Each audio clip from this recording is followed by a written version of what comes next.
और राम सिंह इधर आओ, जल्दी से आओ, सुस्ती से नहीं।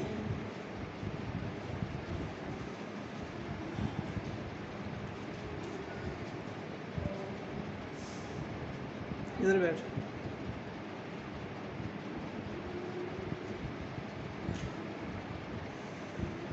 आप मेरी इससे थोड़ी वार्तालाप होगी, आज सुनते जाइए। एक इंसान रोज़ का कितना अन्न खाता है? जल्दी से जवाब चाहिए मेरे को, लेट नहीं। रिलैक्स होकर बैठो, रिलैक्स। रोज़ का 20 किलो? रोज़ का नहीं, रोज़ का कितना? 1 किलो? 1 kilo normal. महीने का कितना हो गया? 20 किलो। साल का कितना हो गया? 365 होते हैं साल के दिन, तो और 35 किलो लगा लो, हो गया 400 किलो है, हो गया 4 क्विंटल। तो 100 साल में कितना हो गया एक आदमी का अन्न? 400 जरबे 100, 40,000। मतलब साल का कितना हुआ? 400 है, 400 महीने का हो गया आपका 40 किलो। साल का कितना हो गया? जल्दी 12 करना पड़ेगा, तेरा सा होगा गलत ये सारा। रोज़ का 1 किलो, महीने का 30 किलो, साल का 365, 400 किलो जो बताया पहले। तो 400 किलो का 100 से जर्ब दे दो, 40,000 किलो। तो एक आदमी 40,000 किलो राशन खाता है 100 साल में। तो वजन कितना है आदमी का? ज़्यादा से ज़्यादा क्विंटल होगा। क्विंटल और 50 के बीच में रख लो, 70 किलो एवरेज, 60 और 70 के बीच में ला लो। तो 70 किलो जो एक बोझ है वो भी यंग एज में होगा, तो वो 40,000 किलो राशन खा जाता है। वो जाता कहाँ है?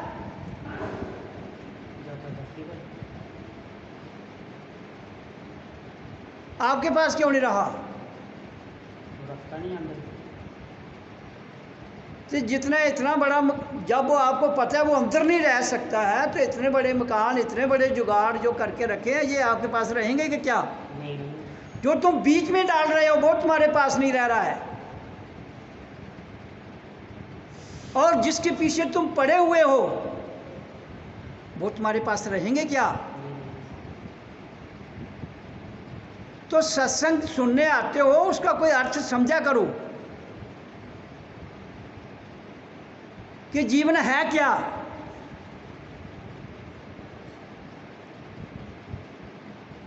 जब तक आप अपने जीवन को अपने भीतर झांक कर नहीं देखोगे, अपने भीतर झांकी नहीं लगाओगे कि तुम्हारे भीतर इतना कुछ कौन पचा जाता है, कौन सी ताकत है। ये जो आपका मशीनरी है एक दिन फेल हो जाएगी सारी। वो कब फेल हो जाती है? जब तुम्हारे अंदर जो ओरिजिनल सत्य है वो लोप हो जाता है। तो अगर जीवन के रहते हुए तुम उस सत्य को जो ओरिजिनल है नहीं जान पाते हो, तो धरती पर आने का क्या मकसद है तुम्हारा? मुझे ये बताओ। फालतू का समय व्यतीत कर रहे हो और बड़ी बड़ी कहानियाँ, किस्से खड़े कर रहे हो, उनका कोई मायने है ही नहीं है। जायदाद खड़ी कर लोगे, मकान बना लोगे, बड़ा पद मिल जाएगा, बहुत बड़ी कुर्सी मिल जाएगी, दौलत मिल जाएगी, तुम्हारे साथ तो वो भी नहीं जा रहा है जो 40,000 किलो आपने अन्न खाया हुआ है, वो भी धरती में चला गया। तुम्हारे अंदर उसका थोड़ा सा ब्लड बनता है, वो आता है, उसे आपका शरीर चलता है। तो तत्व को जब तक आप नहीं जानोगे, तत्व का अर्थ क्या है? जो तुम मेडिटेशन कर रहे हो, जो भजन कर रहे हो, जिसके लिए तुम आ रहे हो, वहाँ तक क्यों नहीं पहुँच पा रहे हो? कारण क्या है? कि आपकी शक्ति डिवाइडेड है। कहाँ पर? मन में, बुद्धि में, विषयों में, अहंकार में, शरीर में, संसार के द्वंद्व भाव में। तो जब तक ये सारी ऊर्जा आप कंसंट्रेट करके एकाग्रता में ले जाकर मेडिटेशन में नहीं उतारोगे तो तब तक धक्के ही खाओगे। ओम कहने का अर्थ क्या है? ओम का अर्थ ही यही है कि जो ध्वनि आप पुकार रहे हो, जिस ध्वनि की रिपीटेशन कर रहे हो, उस रिपीटेशन ने आपको रिपीट करते करते अपनी साउंड, प्रकाश और वाइब्रेशन, शब्द की आवाज़ निकलती है, शब्द से प्रकाश निकलता है और शब्द से ही वाइब्रेशन बनती है। इसलिए कहा कि sound is the cause of creation and creatures of the earth planet and that too sound is ओ। इसी से प्रकाश, इसी से तरंग, इसी से आवाज़, इसी से ज्ञान, इसी से ये जानने का पता लगता है कि हु एम आई, मैं कौन हूँ। जो तुम्हारे नाम रखे हैं बदल दिए जाए, दूसरा नाम रखा जाए तो भी तो काम चलेगा।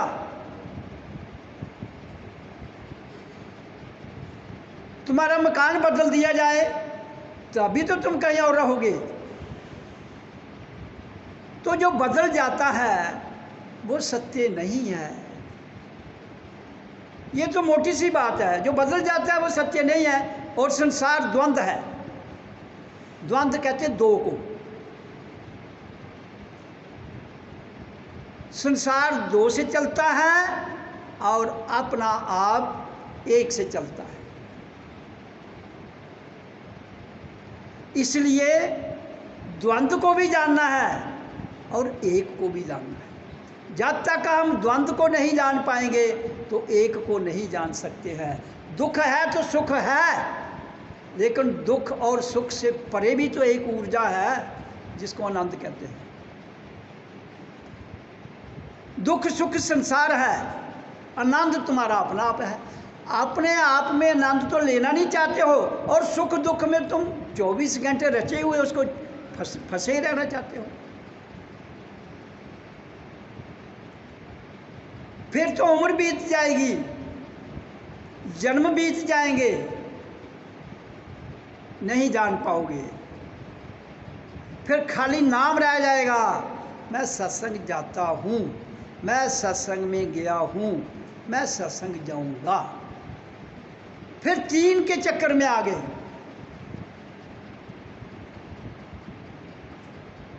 तो 3 का चक्कर कौन है? एक जो शीशे के सामने खड़ा है, एक जो उसकी इमेज है और एक शीशा। 3 एक लाइन में तीनों। जब तक देखने वाला खड़ा है और जिसको देख रहा है उसकी इमेज है वो, ये दोनों गायब हो जाएं और खाली दर्पण रह जाए, उस दिन समझ जाओ कि परमात्मा की ऊर्जा का ज्ञान हो गया।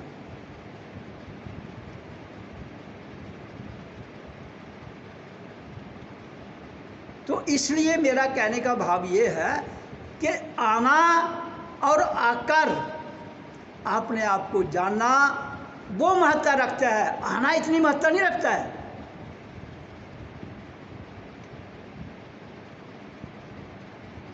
कहा, तभी तो संतों ने कहा है ऐसा दर चाहिए जहां हर कोई झुके और ऐसा सर चाहिए जो कहीं ना झुके। जंतरबद्ध जो बात आप करते हो, जंतरबद्ध जो आप शिष्टाचार करते हो, वो जंतरबद्ध है, उसका कोई मायना नहीं है तुम्हारी पूजा पत्ती के साथ। जिस दिन खुद आदमी अपने आप में कहता है, जब आंखें झुकाई तो सलाम हो गई, आंखें उठाई तो मेल हो गया।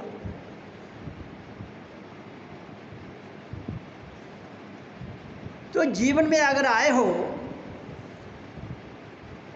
कुछ करके जाओ। अपनी खाली फॉर्मेलिटी, मुझे जाना है, सत्संग करना है, सुनना, आगे हो तो दत्त चित्त होकर डूब जाओ डूबने से क्या होगा? या तो तर जाओगे, मरोगे तो तरोगे। आप एक बात याद रखना, आदमी जब डूबता है ना तो तरता कब है? जब वो मर जाता है। एक आदमी पानी में फेंक दो, वो पहले डूबेगा, ऊपर आएगा, डूबेगा, फिर डूब कर नीचे चला जाएगा, और जब वो नीचे उसकी छुट्टी हो जाएगी फिर खुद अपने आप तर जाएगा। तब उसे कोई नहीं कहता तरो, पहले वो कोशिश कर रहा है, 8 पैर मारा रहा है, लेकिन तर नहीं पाता है। मरने के बाद उसको हाथ पैर मरने की ज़रूरत नहीं, हाथ पैर मारने की ज़रूरत नहीं रहती है, खुद तर जाता है। डूबना तो सीखो पहले।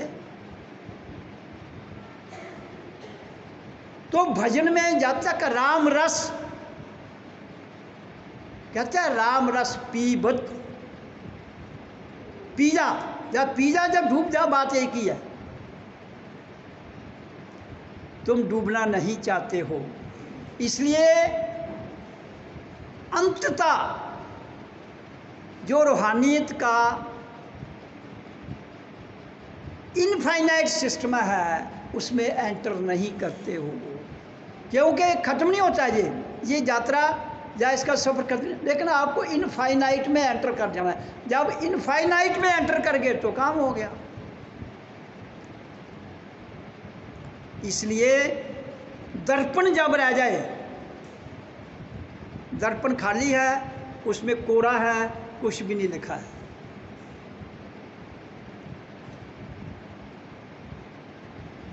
तो हम संसार में जितने भी लोग हैं अपना समय व्यतीत कर रहे हैं। कोई कहता है सत्संग जाऊंगा, वहाँ 2 घंटे गुजर जाएंगे। कोई कहता है मेला देखने जाऊंगा, वहाँ गुजर जाएंगे।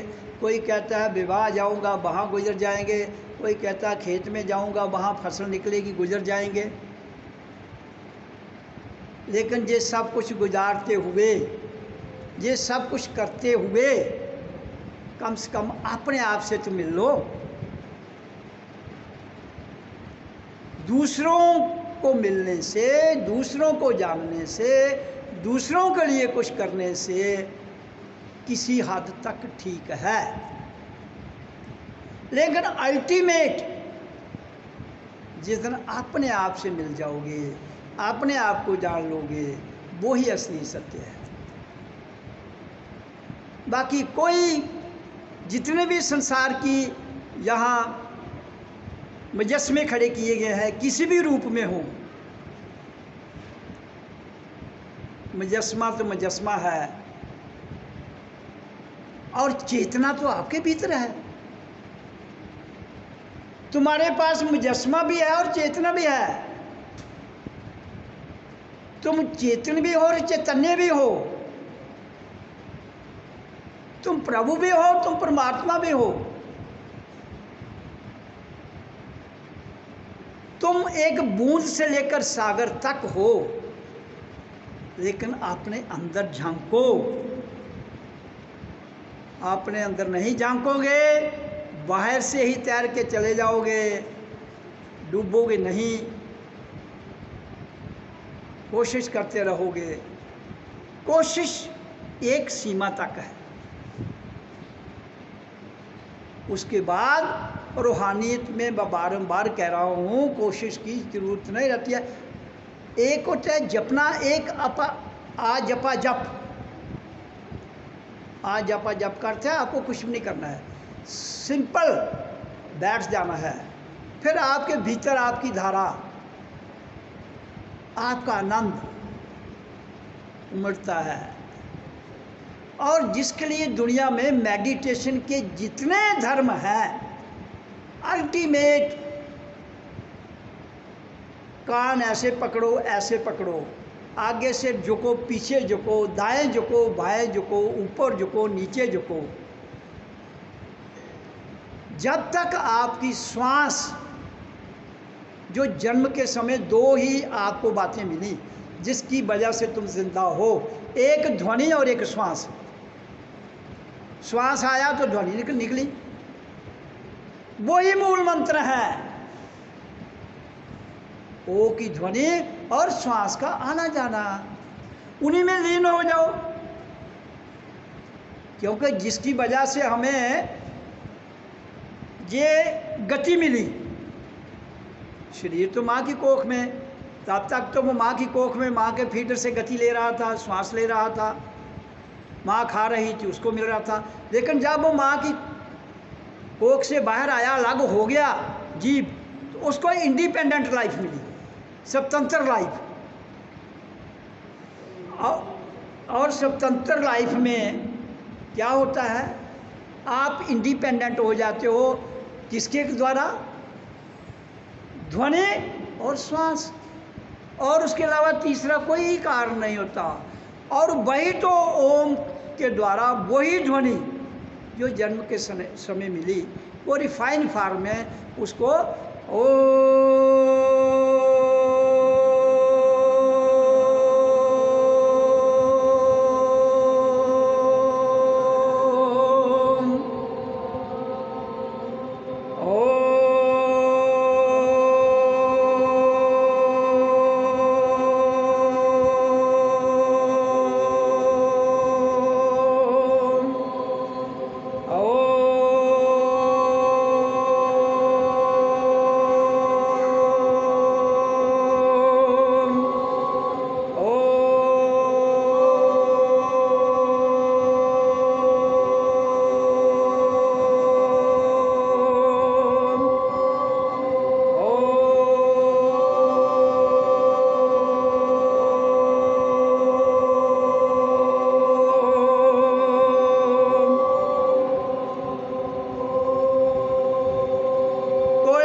ध्वनि ने आपको आवाज़ भी दी और श्वास भी, आवाज़ भी आ रही है और श्वास भी निकल रहा है। यही दो संसार के मंत्र हैं। वो आपको गुरु देता है या स्वयं भी आप गुरु हैं। लेकिन स्वयं गुरु बनने के लिए बहुत प्रबल संस्कार चाहिए। वो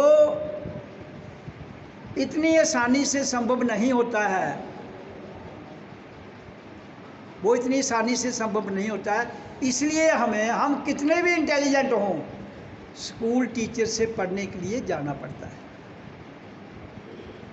हाँ, स्कूल जाने के बाद जब टीचर आपको गाइड करता है, आप बड़ी जल्दी पिकअप कर जाते हो। अगर आपके पुराने जन्मों के संस्कार प्रबल हैं तो बड़ी जल्दी पिकअप कर जाओगे, और पिकअप करके तुम कई बार अपने टीचर से आगे भी जा सकते हो। क्योंकि अगर आप मैट्रिक के स्कूल में पढ़ रहे हैं तो मैट्रिक का टीचर है, प्राइमरी का स्कूल, तो वो मैट्रिक तक को पढ़ा देगा आपको। आप वहाँ से निकल के आप कॉलेज चले जाते हैं, वो तो मैट्रिक का स्कूल है। आप कॉलेज चले जाते हैं, बाद दूसरा टीचर मिलेगा आपको, वो पढ़ाएगा, फिर आप उससे पढ़कर उसके आगे भी जा सकते हो। जब जहाँ संसार की जितनी विद्याएं हैं जब आप ग्रहण कर लेते हो, फिर आप अपने भीतर से भी नई ऊर्जा को जो सबके भीतर है उजागर कौन कर लेता है, ये तो इंडिविजुअल पर निर्भर करता है।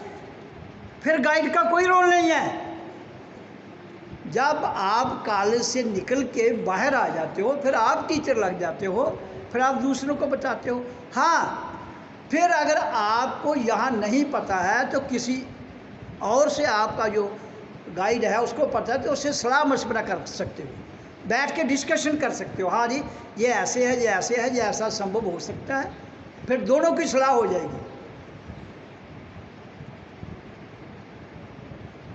और फिर दोनों का जो सब्जेक्ट और उसका जो आंसर होगा, क्वेश्चन और आंसर होगा, वो एक ही होना चाहिए। अगर वो दोनों जानकार हैं तो एक होगा, अगर कोई कम कोई ज़्यादा, तब भी जिसको नहीं समझोगी वो मानेगा हाँ यू आर राइट। लेकिन ऐसी प्रथा जो जहाँ गुरुओं ने या तथाकथित धर्म गुरुओं ने बांध के रख दिया है, तुम आगे जा नहीं सकते हो। जैसे हमारे भारत में ही ब्राह्मण, क्षत्रिय, वैश्य, शूद्र जो 4 वर्ण बनाए थे। अब जो ब्राह्मण और क्षत्रिय थे वो कहते हैं कि शूद्र इधर नहीं आ सकता है, तो वो वहाँ एक अहंकार और ईगो है। परमात्मा के द्वार में किसी को भी कोई पाबंदी नहीं है। यहाँ पाबंदी है, उसकी एक सीमा हो सकती है। जैसे स्कूल में बच्चों को डिसिप्लिन सिखाया जाता है, लेकिन वो डिसिप्लिन से हम जब जान लेते हैं कि डिसिप्लिन क्या है, हमें कैसे रहना है, फिर वो नेचुरली हमारा करैक्टर वैसा ढल जाता है, फिर वहाँ सिखाने की ज़रूरत नहीं पड़ती है। लेकिन अगर हम किसी पर प्रतिबंध लगाएं कि तुम ऐसा नहीं कर सकते हो, प्रतिबंध किसी पर नहीं लगा सकते। जिसके अंदर जितनी क्षमता होगी, जिसके अंदर जितने संस्कार होंगे, वो प्रबल करे, आगे आए। वहाँ ना ब्राह्मण का अर्थ है, ना वैश्य का, ना क्षत्रिय का, ना शूद्र का। जन्म से सब शूद्र हैं, कर्म से ब्राह्मण। ब्रह्म और मन, ब्राह्मण कहते किसको है पहले ये तो समझो। ब्रह्म आपके पास, मन आपके पास, दोनों मिल जाए तो एवरीवन इज ब्राह्मण। अगर नहीं मिलते हैं, ब्रह्म अलग है, मन अलग है, तो वो बिखरी हुई शक्तियां हैं। तो ब्राह्मण बनने की ताकत सबके पास है, वो कोई भी बन सकता है, लेकिन उसके लिए अपने मन को एकाग्र करके, उसकी विचारों की शक्ति को प्राण बाजू के द्वारा बाहर फेंक के हम उसको शक्तिहीन करते हुए ब्रह्म में मिला सकते हैं, क्योंकि ब्रह्म शून्य है। और शून्य में जाने के लिए हमें सारे तगमे उतार के फेंकने होंगे। ब्राह्मण का तगमा, क्षत्रिय का तगमा, वैश्य का तगमा, शूद्र का तगमा, ये सारे तगमे फेंक दो तो फिर शून्य में चले जाओ। That is the pure reality. और उस शक्ति को, उस ऊर्जा को आनंद कहते हैं, जो सुख और दुख से परे है आपके पास, लेकिन आप उस दिशा में जाना नहीं चाहते हो। क्यों जाना नहीं चाहते हो? जैसे ही हम मेडिटेशन की ओर जाते हैं, हमारी सारी भड़की हुई शक्तियां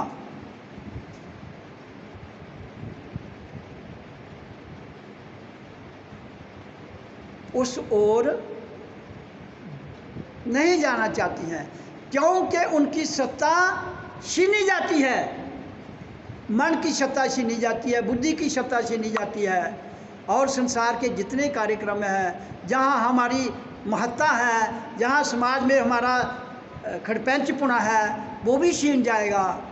हम कहते हैं यार ये तो सब कुछ खोया जा रहा है।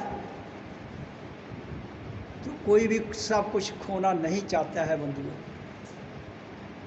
इसलिए जब कोई भी सब कुछ नहीं खोना चाहता है, तो जिसकी हम बात करते हैं आनंद की, वहाँ नहीं पहुँच पाते। फिर क्या कहते हैं, ऐसा हो ही नहीं सकता है, परमात्मा दिखता ही नहीं है। देखना किसको है? जो तुम्हारे भीतर है भाई। एक चीज़ तुम्हारी जेब में है, तुम्हें वो नहीं दिखाई देती है, तो तुमसे बड़ा अंधा कौन है? तो जिस आत्मा की, परमात्मा की बात करो, वो आपके भीतर है। अगर भीतर ही नहीं दिखता है, तो फिर तो आप धरती पर बहुत बड़ा बोझ हो। तो फिर ये धरती बोझ उठाने के काबिल नहीं रहेगी, तो फिर यहाँ पर कुछ ना कुछ प्रलय, प्लस और माइनस अवश्य होता है। और अब वो समय आ चुका है, ये मैं ऐलानिया कह रहा हूँ। 35 साल मुझे भी हो गया है। वो 35 साल में जिस 150 करोड़ की आबादी में 35 लोग नहीं मिल रहे, 100 लोग नहीं मिल रहे, आप क्या समझते हो? हम कोई इधर पागल थोड़े बैठे हुए हैं कि मेरे पास आदमी नहीं आते हैं, या ये नहीं होता है, वो नहीं होता है। ऐसा कुछ नहीं है। कोई आए ना आए, उससे मुझे कोई फ़र्क नहीं पड़ता है। मुझे अपना काम करना है, मैं 24 घंटे करता हूँ, और अपनी ड्यूटी में कभी भी कोताही नहीं करता हूँ। इसलिए मेरा कहने का भाव ये है कि आए हो, जब आ ही गए हो, उखड़ी में सर दे दिया है, तो फिर किसकी परवाह है? फिर वहाँ ऐसे तैसे वैसे ये वो किंतु परंतु नहीं चलता है।